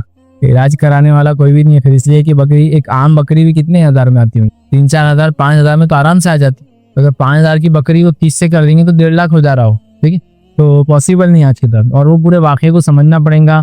वो सरदार था कौम का, और सरदार जो होते बहुत मालदार, मतलब एक बादशाह समझ लीजिए अपनी कौम का छोटा मोटा, और उससे वो लेना और फिर उसने नहीं देना वो एक अलग चीज़ है। लेकिन उससे इससे ये बात पता चलती है कि अगर कोई इंसान कुछ ले या कोई उसको कुछ दे दे, दोनों चीज़ें मिलती वाकई में, एक में उन्होंने डिमांड किया और एक में दिया गया, इससे पता चलता है उसका लेने का जवाब हमको मिलता है। लेकिन इसका हरगिज़ मतलब नहीं कि हर आदमी से उतना लगा कि मल्टीपल उतने बकरियां वैसा हिसाब करेंगे। इंसान हालात, ज़मीन, ज़मान, माहौल, इलाके के एतबार से करेंगे, तो लिहाजा एक जवाब मिलता है। लेकिन हरगिज़ ये है कि नहीं उसका रेट के हिसाब से हम 30 बकरियों का मल्टीप्लाई करेंगे आज के रेट में, ऐसा माना नहीं है। तो बीमारी की हालत, उसकी कैफियत, कुछ ऐसे लोग होंगे जो कुछ नहीं देंगे आप, घर से इलाज तो आपको करना है। और बेहतर चीज़ ये है कि इस काम के लिए लोग पैसा ना ले इस इलाज का, लेकिन हम ये डिमांड या ये एक्सपेक्ट भी नहीं कर सकते हर किसी की फुल टाइम इसमें लाइफ लगा और पैसा भी ना ले। एक डॉक्टर है, तबीब है, तो घर से इलाज करता है तो तबीब का पैसा भी लेता है ना, तो सेम है, ये भी स्पिरिचुअल इलाज करते ले सकते हैं, तो जवाज मिलता है, लेकिन उसको खींचतान करके हजारों लाखों तक ना ले जाए, वरना ये इलाज बहुत महंगा हो जाएगा, हर किसी के बस में नहीं रहेगा, और फिर लोग इससे दूर हटकर शिर्क और कुफ्र और बुराई की तरफ ही पढ़ने लग जाएंगे। क्योंकि अच्छी चीज अगर बहुत महंगी हो जाए तो बुराई फिर क्या हो जाती है, कॉमन और आम हो जाती है। तो ऐसा बिल्कुल ना करे। अल्लाह ने अगर किसी को इसका इल्म दिया है तो लोगों को ज्यादा फायदा पहुंचाए, कुछ नफा और कुछ फायदा अपने लिए भी लेता है तो जवाब तो बिल्कुल मिलता है, वो भी उसके लिए जायज है। बस इतना ना कर दे कि इलाज इतना महंगा हो जाए कि लोग इलाज ही ना कराए, कुफ्र और शिर्क की तरफ चले जाए। इसी सवाल किया, फर्ज नमाज में तकबीर बोलना क्या जरूरी है? तो याद रखिए, आप फर्ज पढ़े, चूंकि जितनी तो मैं खवातीन का सवाल समझता हूँ, आप फर्ज पढ़े, सुन्नत पढ़े, मौक़दा पढ़े, नफिल पढ़े, आपको हर चीज पढ़ना जरूरी है। तकबीर पढ़ेंगे आप, तकबीर मतलब नमाज में अल्लाह अकबर कह के हाथ बांधेंगे, सूरह फातिहा पढ़ेंगे, ज़मी सूरा पढ़ेंगे, सब पढ़ना है। आप समझ रहे? सिर्फ एक इंसान जब इमाम के पीछे होता है तो सूरह फातिहा के बाद जो इमाम दूसरी चीजें पढ़ता है उसमें उसको खामोश सुनना है, लेकिन वो नमाज में भी आपको रुकू में अपनी तस्बीहात पढ़ना है, उठना है, सब करना है। तो लिहाजा अगर ये खवातीन के तरफ सवाल था, हाँ आपको हर तकबीर पढ़ना है और हर चीज पढ़ना है। तो औरतों का तो जमात से अमूमन घरों में पढ़ती है, अल्लाह अकबर, फिर हाथ बांधेंगे, बिस्मिल्लाह, सूरह फातिहा पढ़ेंगे, ये सब पढ़ना है आपको, याद रखिए। लेकिन अगर आपका तकबीर बोलने से मुराद ये है कि तकबीरात को जोर से बोलना, अल्लाह अकबर, और बाकी चीजों को दिल में हल्लू पढ़ना, तो नहीं, औरतों के लिए तमाम चीजें एक जैसी है, मतलब इसमें तेज नहीं बोलना है। वो तकबीर वगैरह अल्लाह आमतौर से आप बोलते हैं इतना कि थोड़ा सा कान में सुनिया था अपने और आपको मालूम होता आप कुछ कर रहे हैं, उतना करना आपके लिए इंशाअल्लाह अजीज काफी है। बोलने से मुराद अगर ये है तो, और वगैरह पढ़ना तो हाँ आपको सब पढ़ना। चूंकि मैंने देखा कुछ लोगों की गलतफहमी होती है, मालूम आपको, नमाज में कुछ नहीं पढ़ते इमाम के पीछे, तो कुछ नहीं से मुराद खाली, समझ रहा, तो इस तरह से करते हैं, ये दुरुस्त नहीं है। और अगर आप दिल में पढ़ते हैं तो नमाज में या तिलावत कुरान में दिल में नहीं पढ़ना है, आपको होठ का हलना जरूरी है, होठ का हलना जरूरी है। जब बंदा कहता है या बंदा बोलता है, बंदा दुआ करता है, तो सब में होठ हलेंगे, बाहो बुका होंगी, पुकार होंगी, अल्फाज अदा किए जाएंगे। तो दिल में बहुत से नमाजी पढ़ते तो कुछ भी नहीं, होठ भी नहीं हलते, नहीं बोलना है, वो होठ हलेंगे उसके लिए, ठीक है। तो दिल में नहीं पढ़ना है, तो हाँ आप बोलिए, एक आमतौर से जो आप अल्लाह अकबर बोलते हो वैसे उस टाइप में, लेकिन तेज नहीं बोलना है। खवातीन है तो आराम से चलेगा, और मर्द भी और अपनी नमाज पढ़ रहा है तो तेज नहीं बोलेंगे। हाँ मर्द है और वो जहरी नमाज को जहर में पढ़ना चाहता अकेले भी, तो फिर तो तेज बोलेंगे, अल्लाह अकबर, वो सब करेंगे, वो एक अलग बात। मैंने सुना है कि जो हिजामा करता है इस्लामी डेट पे, जो 16 और 17 और 19 और 21 जो ये तारीख इस्लामी जो तारीख रहती है, उस पर जो हिजामा करेगा तो अल्लाह उसको हर एक बीमारी से शिफा दे देंगे, ये मैंने सुना है। तो ये बात सही है? भाई हिजामे के ताल्लुक से उसकी तारीख के बारे में कहा, हिजामा के ताल्लुक से ये बात तो आती है कि आपसे उन्होंने तारीख बताई, ये तारीखों में हिजामा करना चाहिए और वो अफजल है, लेकिन जरूरी नहीं है, अदर अफजल है। कोई इंसान बीमार हो तो जब बीमारी हो तब वो हिजामा करा ले, जिस बॉडी पार्ट में जिस तरीके से, और उसकी तारीख भी है, चांद की 17वीं 19वीं 21वीं तारीख को लगाए। सुन्नत से साबित है कि मखसूस तारीखों में चांद की हिजामा करवाना चाहिए, लेकिन उमूमन बीमारी के लिए करना चाहिए। लेकिन यहाँ एक बात और मैं बता दूं हिजामा के ताल्लुक से, हिजामा एक इलाज का एक तरीका है कई तरीकों में से जो अल्लाह के रसूल सल्लल्लाहु अलैहि वसल्लम ने इख्तियार किया। लेकिन हाँ बात हिजामे के तरीकों को इतना प्रमोट किया था, तो ऐसा लगता है कि इस्लाम ने सिर्फ एक ही इलाज का तरीका दिया और वो सिर्फ हिजामा, इसके अलावा और कुछ है ही नहीं। हाँ समझे? और हिजामे के कुछ पॉइंट्स होते हैं, मखसूस जगहें होती है, मखसूस बीमारियों के लिए मखसूस जगहों पे मखसूस वक्त में किया जाता है। वो नबी अकरम सल्लल्लाहु अलैहि वसल्लम ने उम्रा किया, उम्रा करने के बाद आपने सर में शदीद तकलीफ थी तो आपने सर पे हिजामा करवाया, तो शदीद तकलीफ के लिए फुला जगह हिजामा। लेकिन हमारे पास क्या होगा, हिजामा आपको कराना है 10 पॉइंट पे लगा देता मैं तुम्हारे, ये पॉइंट कमर पे एक लगा देता, मांडी पे एक लगा देता, सर पे एक लगा देता, आगे एक लगा देता, पीछे एक लगा देता, बीच में एक लगा देता, पूरे बाल साफ करके 2 लगा देता।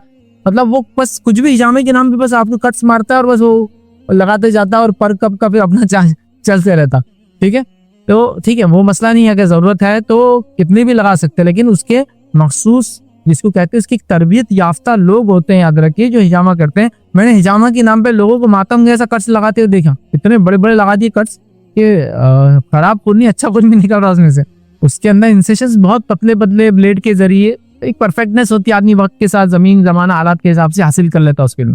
और मखसूस बीमारियों के लिए मखसूस पॉइंट्स होते हैं जिस पर हिजामे के लिए कट्स लगाए जाते हैं। हमारे पास एक कॉमन हो चुका कि 10 कप्स 5 कप्स कम से कम लगाएंगे। आप बीमार है नहीं है, क्या बीमारी है नहीं पूछते, बस वो कट्स लगाते हैं और वो लगा देते हैं उसको। ठीक है, कोई सक्शन के जरिए निकालता है, तो कोई पंप्स के जरिए करता है, कोई गर्म करके लगाता है, और मुख्तलिफ। खैर वो एक ट्रीटमेंट है और एक एंशिएंट ट्रीटमेंट है।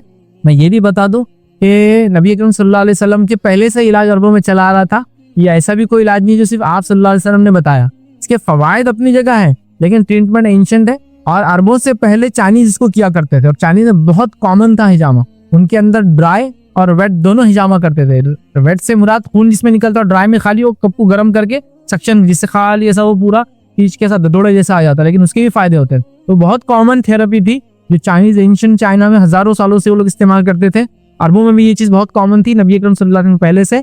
हाँ, लेकिन उसके फवायद भी नबी अकरम सल्लल्लाहु अलैहि वसल्लम बताए और बहुत सारे इसके फायदे। लेकिन ये बात मैं बता दूं, हिजामा ही एक तरीका नहीं है इलाज का, कई तरीके जो आप सल्लल्लाहु अलैहि वसल्लम बताए उसमें एक तरीका हिजामा है। चूंकि जो लोग हिजामे की फजीलत इतनी बता देते हैं क्या लगता है हिजामे के अलावा कोई और इलाज है ही, नीची कारी हिजामा करा लो, फला हो रही हिजामा करा लो, हर चीज के लिए सिर्फ हिजामा।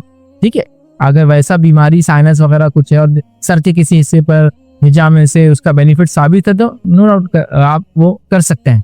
तो ये चीज बहरहाल समझने की है और इसका एक फन और एक इल्म होता है, तो आप जो लोग उसको जानते हैं उन्हीं से इसको कराया कर। किसी ने कहा कुछ लोग कुरान से इलाज करते हैं लेकिन डॉक्टर की लिखी हुई दवाई बंद कर देते हैं, बंद करने के लिए कहते हैं, तो ये क्या सही है? देखिए, कुरान से इलाज मैंने आपको बता दिया। जब कुरान से इलाज की हम बात कर रहे हैं तो हम बिल्कुल भी एग्जिस्टिंग मेडिसिन जो हलाल है जिससे इलाज करवाना उसको नहीं रोक रहे हैं, साइमल्टेनियसली चलेंगे। और खुद मैंने मिसालें दे दी कि आप सल्लल्लाहु अलैहि वसल्लम ने आपको बिच्छू ने काटा, आपने सूरह काफिरून, सूरह फलक, सूरह नास पढ़ के दम किया और पानी और नमक मंगवाया और पानी में नमक डाला या जख्म पे नमक डाल के उसको धोया।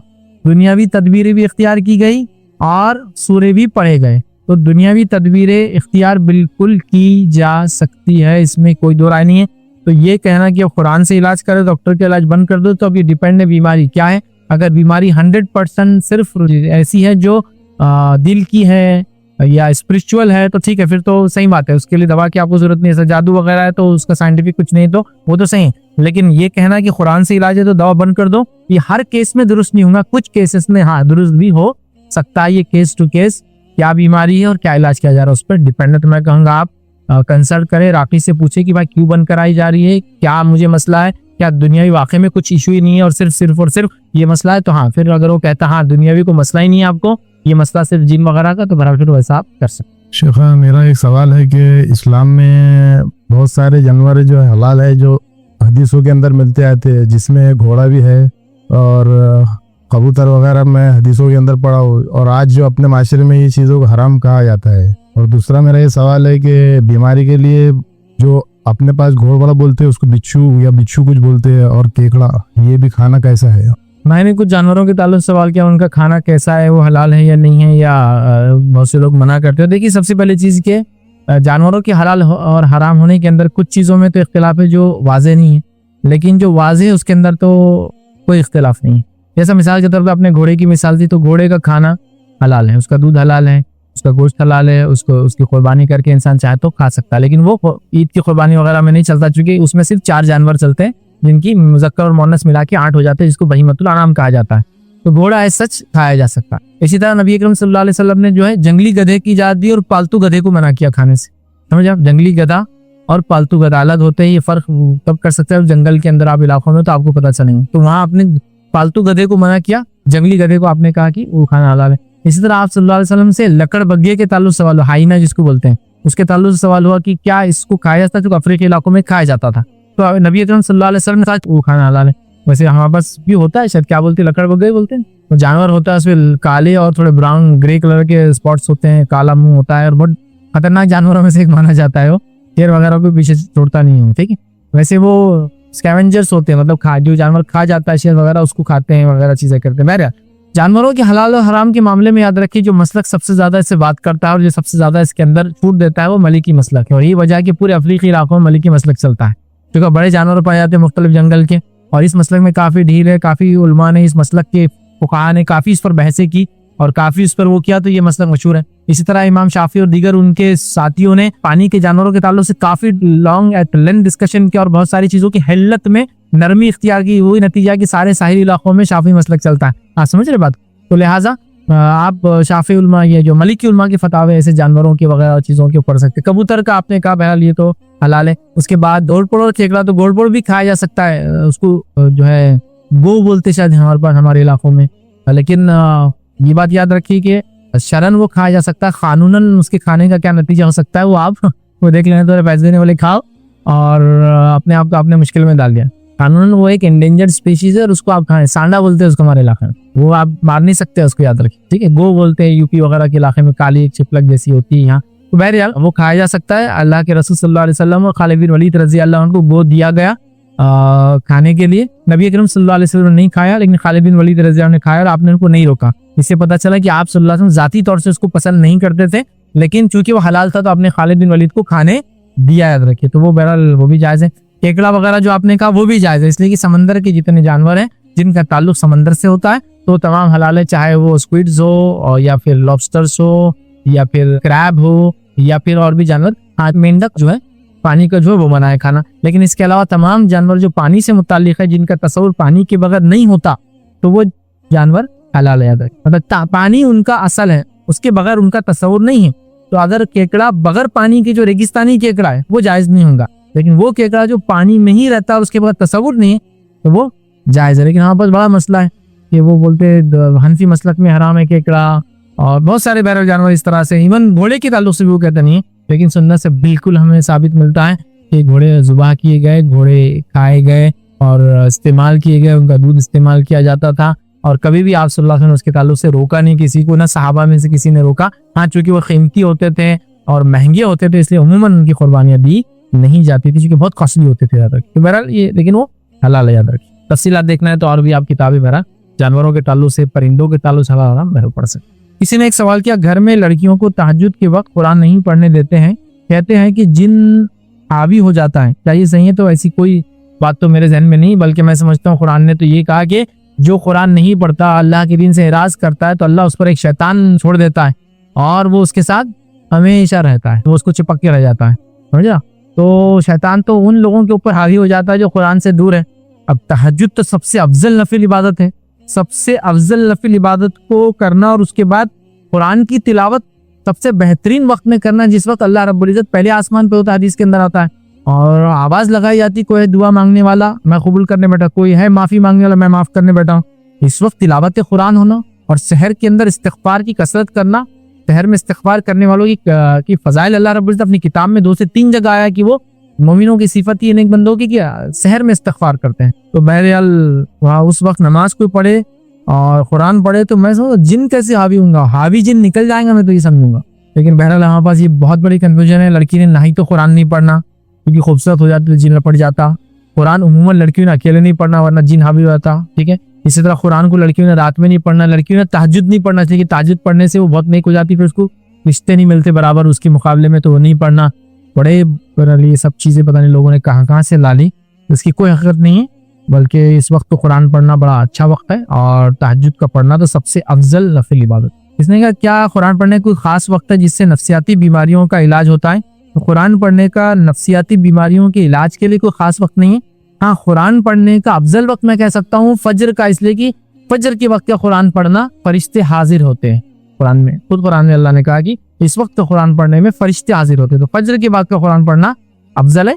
लेकिन किसी खास वक्त में नफ्सियाती बीमारी के लिए कुरान पढ़ना, कुरान से मुराद मैं तिलावत कुरान समझ रहा हूँ, कुरान की मखसूस आयतों को मखसूस वक्त में पढ़ना इलाज के लिए वो साबित है। मौज़तैन का पढ़ना, सूरह इखलास, सूरह फलक, सूरह नास का 3-3 बार पढ़ना सुबह और शाम को, ये तो मखसूस है। लेकिन आप बोले जनरल कुरान की तिलावत, तो उसके लिए नफ्सियाती खास नहीं है, लेकिन उसका एक अफजल वक्त फजर का है और बहुत अच्छा वक्त है। तो फजर की नमाज के बाद हम कोशिश करें कि हम कुरान पढ़ें। फजर के बाद के वक्त का कुरान पढ़ना ये मशहूद, जिसके लिए हम कहेंगे फरिश्ते गवाह होते हैं इसके लिए। लेकिन कुरान कभी पढ़ा जा सकता है, नफ्सियाती बीमारियों के लिए मखसूस सूरतें वगैरह है, लेकिन कुरान की तिलावत के लिए ऐसा कभी पढ़ा जा सकता है। हाँ शेख, मेरे सवाल है कि कुरान में एक आयत है जिसमें मुझे बताया गया कि कुरान ईमान वालों के लिए हिदायत और शिफा है, तो क्या ये नॉन मुस्लिम के लिए भी है? मतलब अगर वो पढ़ेंगे तो क्या उन्हें भी हिदायत मिलेंगी और शिफा मिलेगी? भाई सवाल जो कुरान जो है मोमिनों के लिए शिफा है, तो क्या नॉन मुस्लिम इससे बेनिफिट ले सकते हैं? लेकिन नॉन मुस्लिम भी कुरान से बेनिफिट इन जनरल सेंस तो ले सकते हैं, लेकिन मखसूस जो कुरान के फायदे वो सिर्फ और सिर्फ मोमिनों के लिए। वनुनज़्ज़िलु मिनल कुरानि मा हुवा शिफ़ाउन व रहमतुल लिल मोमिनीन, मोमिनों के लिए है वो खास, ठीक है। लेकिन नॉन मुस्लिम का भी फायदा होते हुए देखा गया, जैसा कि उन पे अगर जिन हो, जादू का असर हो, आप रुक़या शरिया पढ़िए, उनको फायदा होता है इसका, ठीक है। तो फायदा तो होगा लेकिन रियल बेनिफिट्स उनको नहीं मिलेंगे। और जो लोग जालिम अपने नफ्स से जुल्म करते हैं, हक को जानने के बाद भी इनकार करते हैं, तो वो तो जुल्म में कुरान को पढ़ना उनके लिए और इजाफा कर देता है जुल्म के अंदर। क्यों? इसलिए कि उनका मकसद इससे बुराई को हासिल करना या इसके जरिए लोगों को गुमराह करना मकसद होता है, कुरान को लेकर उसके खिलाफ शर करना होता है, ठीक है। तो उनके लिए तो फिर उसमें जुल्म में वो ज्यादती हो जाती है, उनके लिए अल्लाह गुमराह कर देता। लेकिन आम तौर से जिसको हम कहेंगे नॉन मुस्लिम भी इसका फायदा उठाते हैं, देखा गया इसके पढ़ने दम करने से उनको फायदा होता है। लेकिन मखसूस कुरान जो है मोमिनों के लिए शिफा और रहमत है। तो हकीकी अगर फ़ायदा उठाना है किसी को तो उसको ईमान लाना होगा, तब वो कुरान का हकीकी फ़ायदा उठा सकता है। जो कुरान हम पढ़ते हैं अरबी में, अगर हम उसको तर्जुमा पढ़ेंगे, सिर्फ तर्जुमा पढ़ेंगे अगर, तो क्या वो भी शिफा और अजर का सवाब मिलेगा? भाई ने सवाल किया कि क्या कुरान पढ़े तो खाली उसका तर्जुमा पढ़े तो उसके लिए अजर सवाब है? देखिए, कुरान का तर्जुमा कोई इंसान इस नियत से पढ़े कि मैं उस पर अमल करूंगा तो अजर सवाब उस अमल का मिलेगा इंशाल्लाह। लेकिन कुरान के अल्फाज का तो ऐसा है कि इंसान से तिलावत करे भी तो अजर है। जैसा उसको समझ में नहीं आ रहा या अभी अमल भी नहीं करना चाहिए, समझ में नहीं आता, उसको खाली पढ़ रहा है तो भी हर हर्फ पे 10 नेकी है। लेकिन जहाँ बोले तर्जुमा, तो तर्जुमे को इस नियत से पढ़े कि मैं अमल करूंगा तो उसका अजर है। लेकिन मैं रिकमेंड ये करूंगा हमेशा अरबी पढ़ के तर्जुमा पढ़ना चाहिए, और अरबी में ही पढ़ना चाहिए। वो जो हमारे पास क्या होता है, वो हिंदी इंग्लिश रोमन कुरान आ गए। अल्हम्दुलिल्लाह तो ALHUMDU क्या उसको रोमन ही बोलते हैं अल्हम्दुलिल्लाह। फिर हिंदी में तो हम वो है ना अल्फाज लिखे होते हैं, वो भी नहीं आता कि वो कुछ दिन सपोर्ट हो सकता है कि इंसान ने इस्लाम कबूल किया, या एक इंसान ने बिल्कुल अभी नया शुरू किया इस्लाम को समझना है तो मुसलमान, लेकिन अब जबान नहीं आती तो अभी सीखेंगे, तो तब तक तो मैं कहूँगा क्या बोलेंगे सपोर्ट जैसा सपोर्ट सिस्टम है जिससे मामला चल जाएगा, लेकिन वो रियल सिस्टम नहीं, तो उसको अरबिक सीखना ही पड़ेंगे। तो लिहाजा अरबी का अगर वो तर्जुमा पढ़ता है इस नियत से कि अमल करे तो ठीक है। रिकमेंडेशन मेरी है कि अरबी पढ़े फिर तर्जुमा पढ़े, तो 2 फायदे होंगे, अरबी पढ़ने का फायदा फिर तर्जुमा पढ़ने का फायदा होने का। तो रिकमेंडेड ये, लेकिन जरूरत के तहत सिर्फ अगर तर्जुमा पढ़ना चाहता है, थोड़ा मसले को देखना जानना, वो भी दुरुस्त है। लेकिन हमेशा का मांगूल है खाली तर्जुमा पढ़ रहा है अरबी नहीं, तो फिर नहीं, अरबी पढ़े फिर तर्जुमा पढ़े, तो अरबी पढ़ने का सवाब, तर्जुमे पे पढ़ के अमल करने का सवाब, और खाली अरबी पढ़े तो अरबी पढ़ने का इंशाल्लाह जी सवाब मिले। इसने सवाल किया अक्सर औरतें खास अय्याम में बच्चों को पर दम नहीं करती है नापाकी की वजह से, तो क्या ये सही है या दम कर सकती है? तो देखिए, औरतें अपने खास अय्याम में, हैज में, माहवारी में, मेंसेस में बच्चों पे दम कर सकती है पढ़कर। दम करने की हद तक कोई कंडीशन नहीं है, तिलावत नहीं करेंगी, पूरा कुरान हाथ में नहीं लेंगी, लेकिन तमाम हिफाजत की दुआएं, दम वगैरह सब कर सकती है, इसमें कोई दो राय। जैसा बच्चों को नजर बद से हिफाजत के लिए सूरह फलक, सूरह नास पढ़ना कुरान का हिस्सा है, लेकिन वो बिल्कुल दम कर सकती है पढ़ के, हालांकि वो मखसूस अय्याम में उससे कोई रोक टोक नहीं याद रखी। आपको बोलेगा नहीं ये कैसा हो सकता, अल्लाह का जिक्र कैसे कर सकते मखसूस अय्याम में,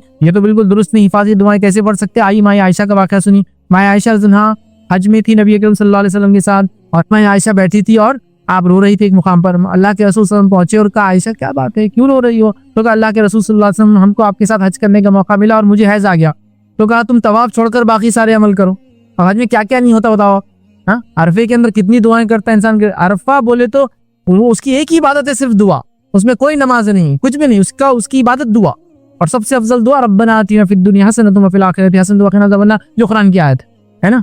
तो कहा कि तवाफ छोड़कर सब कुछ करती रहो, तो तवाफ छोड़ के सब कुछ किया उन्होंने, पूरा हज अल्लाह की हम्द सना, बड़ाई है ना, किबरियाई, सारी चीजें, चाहे वो अरबी जो आयत हदीसों में जो मिलती दुआएं वो है या फिर कुरान की आयत। तो अरफा में देख लीजिए, तो वो करती रही। उसके बाद जब आप हज से पाक हुई तो आपने आकर का क्या करूँ, तो आपने एक फला मुकाम पर बताया, वहां जाओ और वहां जाके गुस्ल लो और फिर एहराम मतलब नियत करके वहां से आ जाओ। वो औरतों के लिए जिनको हज या उम्रे में जाए और हैज आ जाए तो एक मखसूस मुकाम पर जाके अपने आप को रेडी करके आना पड़ता है, उसको मस्जिद आयशा बोलते हैं उस जगह को। आज आप समझे, आप समझे बात को। तो लिहाजा इन्होंने किया सब, तो आप बिल्कुल कर सकते हैं। हिफाजत की दुआएं जो कि कुरानी आयतों की शक्ल में हो सकती है, बिल्कुल आप वो कर सकते हैं। यहाँ तक के कोई किताबें, दीनी किताबचे भी आप हैज की हालत में पढ़ सकती है। उन दीनी किताबचों में हदीसें होंगी, कोई मसला नहीं। उन दीनी किताबचों के अंदर कुरानी आयत होंगी, उसमें भी कोई मसला नहीं। यहाँ तक के उलमा के फतवे तो इस दर्जे तक के कि औरतों को हैज लंबा आता है और वो हाफिजा बन रही, हिफ्ज कर रही है, और 8-8 दिन 9-9 दिन का भी इतना लंबा आता है जिससे वो हिफ्ज भूल सकती है, तो कहा उसमें भी रिपीट कर सकती है, इसलिए कि वो मजबूर है, अगर वो नहीं करेंगी तो भूल जाएंगे। माँ आयशा के दूसरा वाक़या है, अल्लाह के रसूल सल्लल्लाहु अलैहि वसल्लम के पास आपने कहा मस्जिद नबी में जाके वो चीज लाओ। उन्होंने कहा अल्लाह के रसूल सल्लल्लाहु अलैहि वसल्लम मैं हाइजा हूँ। तो आपसे उनका हैज तेरे हाथ पर नहीं आता है, मतलब मैं जो काम बोल रहा हूँ उसका कोई ताल्लुक नहीं है, आप जाओ खाली अपना काम करके निकल जाओ। इसी से उलमा लिखते हैं कि मस्जिद से गुजरना हाइजा औरत का, जबकि ऐसा डर ना हो कि उसके हैज का खून मस्जिद में गिरे, तो कोई मसला नहीं गुजर जाने में। इसी बेसिस पर अल्लामा इब्न तैमिया रहमतुल्लाह ने ये फतवा दिया था कि वो औरतें जो हज में आती है और अब तवाफ विदा है जो कि उसका पार्ट है हज का रुकना है, और उस वक्त उसको हैज आ जाए, पूरा हज तो उसने कर लिया, अब जाते वक्त हैज आ जाए, काफिला उसका रुक नहीं सकता है, अकेली वो मक्का में रह नहीं सकती। आज के दौर में बोलिए उसका वीजा नहीं है, एक्सपायर हो जाएगा, उसका ग्रुप चले जाएगा, वो रुक नहीं सकती, उस अकेले की फ्लाइट आगे पीछे नहीं हो सकती है। तो ऐसी हालत में वो कहते हैं कि औरत अपने आप को खूब साफ करे और अपने आप को खूब अच्छे से बंद कर ले, पैक कर ले, ताकि खून ना गिरे, और उस हालत में तवाफ कर ले, क्योंकि वो रुक नहीं सकती। काफिले उस जमाने में आते थे दूर दूर इलाकों से, अब कोई इराक से आया वो थोड़ी रुक सकता है औरत के लिए। आप समझ रहे बात। तो इन चीजों को समझना है। हमने हैज की नापाकी को इतना खतरनाक कर दिया कि औरत को अछूत कर दिया पूरा। बल्कि औरतें सलाम का जवाब भी नहीं देती, सलाम भी नहीं करती किसी को सही में सलाम, तो समझ जाते हैं अच्छा सलाम के दिन नहीं है इनके। सब कर सकती है, इवन कुरान की तफसीर पढ़ सकती है, पढ़ना है तो उसमें आयतें आ जाती है। कभी उलमा क्यों मसला नहीं, पूरा कुरान हाथ में नहीं लेंगी, पूरा कुरान जो मुसहफ एक साथ होती है उसको हाथ नहीं लगाएंगी, लेकिन हिफाजत के लिए आयतें, हिफाजत आयतल कुर्सी पढ़ के सुना सबके लिए ना, कि औरतों को छूटे 9 दिन के लिए फरिश्ता नहीं पता चलता, उनको 10 दिन के लिए, किसी को 7 दिन के लिए, किसी को 3 दिन में चलता। तो हिफाजत की तो अब ज्यादा जरूरत है उनको, इसलिए कि नमाज से दूर है, रोजे से भी दूर हो जाती है इस वजह से। और इसीलिए का हदीस में आता है कि दिन में कमजोरी आ जाती है औरतों की। वजह जब पूछी की तो कहा तुम हैज की वजह से तुम्हारे कई दिन के रोजे छूट जाते और कई दिन की नमाजें छूट जाती। रोजों की खजा करना है, नमाज की खजा नहीं है। अपने शौहर से दूर रहेंगी इन दिनों में, तिलावत कुरान नहीं करेंगी, हाँ मस्जिद में जाकर बैठेंगी नहीं, लेकिन गुजरना है तो गुजर सकती है वहां से, समझे आप। कुछ रिस्ट्रिक्शंस है लेकिन कम्प्लीटली बैन नहीं है। बिल्कुल आप अपने बच्चों को दम कीजिए, बिल्कुल अपने बच्चों पे आप दुआएं पढ़ के वो कीजिए, बिल्कुल सारे जो आम मामला सलाम कलाम मुख्तलिफ दुआएं जो अरबी में दी जाती करते रहिए। इसमें इंशाअल्लाह जी शरई कोई कबात और पाबंदी नहीं है। हमारे पास अननेसेसरी दीन के नाम पर, सफाई के नाम पर इतना मुश्किल कर दिया गया, और नॉन मुस्लिम तहजीबों में जो इस वक्त में औरत को बुरा समझा जाता है, मनहूस समझा जाता है, घर से दूर रखा जाता है, वो दोनों का कॉम्बिनेशन ऐसा मिल गया कि औरत बेचारी उन अय्याम में मुस्लिम ही नहीं रहती है, मुसलमान होना है ही नहीं ऐसा लगता उसको, इतना मतलब दूर हो जाती है उसी का। ऐसा नहीं है, आपका रूटीन चलते रहेंगे। बाकी नमाज नहीं पढ़ेंगे आप, तिलावत कुरान की से कुरान नहीं पढ़ेंगे आप, पूरे कुरान को हाथ में लगाएंगे, मस्जिद में बैठेंगे नहीं, गुजरना एक अलग मजबूरी है। शौहर के साथ हम बिस्तर नहीं करेंगे वरना लेटना सोना बाकी सब है, तो कुछ चीजों के रिस्ट्रिक्शन है, बाकी तमाम चीजें अलाउड और लीगल है। किसी ने सवाल किया शौहर अपने बीवी के ओढ़नी से हाथ या मुंह साफ करते हैं तो ये मोहब्बत है या बदतमीजी। अब ये बीवी का मसला है कि अगर एरियल आपके पास है तो ये मोहब्बत है, और अगर एरियल नहीं है तो बदतमीजी है। मतलब धोने के लिए आपके पास क्या है अवेलेबल। देखिए मियाँ बीवी का रिश्ता एक बहुत मुख्तलिफ रिश्ता है, तो अगर कोई दुपट्टा लेकर उसका मुंह पोंछ ले तो मैं समझता हूँ ये मोहब्बत के लिए करेंगे, लेकिन बीवी हाईली सोफिस्टिकेटेड और बिल्कुल हाईएस्ट पीक ऑफ हाइजीन पर जीती है तो उसके लिए तो बहुत बड़ा मसला हो जाता है। देखिए मोहब्बत ही है, लोग देखिए मोहब्बत में क्या करते हैं, बच्चों की आंख पे पानी डाल देते हैं उठाकर। मोहब्बत में होता है कि लोग किसी को पकड़ के कपड़ा खींच देते हैं, भाई का, दोस्त को करते नहीं, छठ पकड़ लिया पीछे से, तो ये मोहब्बत है। तो ये कोई कॉमन हाँ पर चीजें लोग क्या करते हैं, औरतें नाराज होती है, ओढ़नी को खराब नहीं करना बोलते, शौहर आ जाते हैं। बच्चों को भी देखिए बड़ों से सीख लेते हैं कि अम्मी की ओढ़नी बाल लगा, बहुत नाराज होते हैं, चिढ़ते हैं। तो ये मोहब्बत भी हो सकती है। बदतमीजी जब होंगी कि जब किसी को पता नहीं मोहब्बत क्या होती है, बदतमीजी क्या होती है, तो बदतमीजी भी हो सकती है कुछ लोगों के लिए, क्योंकि आजकल मैरिटल क्या रेप भी होते हैं, ऐसे हालात भी आ गए मुस्लिम कम्युनिटी में, वैसे केसेस रजिस्टर हो रहे हैं कि मैरिटल रेप हो रहे हैं। मतलब ये शादीशुदा है लेकिन उसके बाद भी अगर उसकी मर्जी नहीं है और उसके साथ हम बिस्तरी कर ली तो मैरिटल रेप का केस डाल सकते हैं, और ऐसे ऑफिशियल केसेस मुस्लिम औरतों ने रजिस्टर कराए।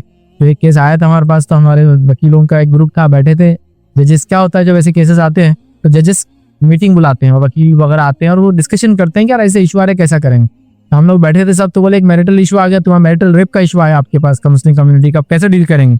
हमारे साथ एक वकील साहब थे, वो बोले इसका सोल्यूशन है, बोले मेरे पास। तो अब जज चूंकि वो हंसाना चाह रहे थे सबको, सोल्यूशन ये बोले सीसीटीवी कैमरा लगा देना कमरे में। बोले फिर दोनों ने बोला हाँ हम राजी है, फिर कैमरा बंद कर देना बोले, ताकि बाद में कोई भी ऐसा इल्जाम न लगाए कि मैरिटल रेप।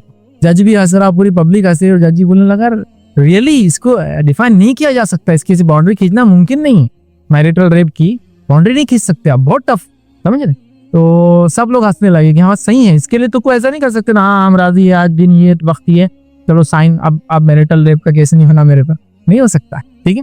तो लिहाजा याद रखिए मोहब्बत हो सकती है, बदतमीजी तो मैं समझता हूँ किसी भी लिहाज से नहीं। यहाँ कीमती कपड़ा खराब हो जाएगा, फिर भी जाहिर सी बात है कमा की शौहरी ला के देते ना, आमतौर से खराब भी हो जाए तो उसी ने लाया, उसी ने खराब किया, क्या मसला है सर। तो बहरहाल इन जनरल सेंस मैं कहूँगा इस तरह की कोई हरकत शौहर बीवी के साथ करता है, it will be considered as मोहब्बत ही कंसिडर होंगी, अदर की बदतमीजी में ये तमाम चीजें नहीं आती। अदर किसी भी अपनी बात को इंशाअल्लाह हम खत्म करेंगे। वाखिर दावाना अल्हम्दुलिल्लाहि रब्बिल आलमीन, सुब्हान रब्बिका रब्बिल इज्जति अम्मा यसिफून व सलामुन अलल मुरसलीन वल्हम्दुलिल्लाहि रब्बिल आलमीन।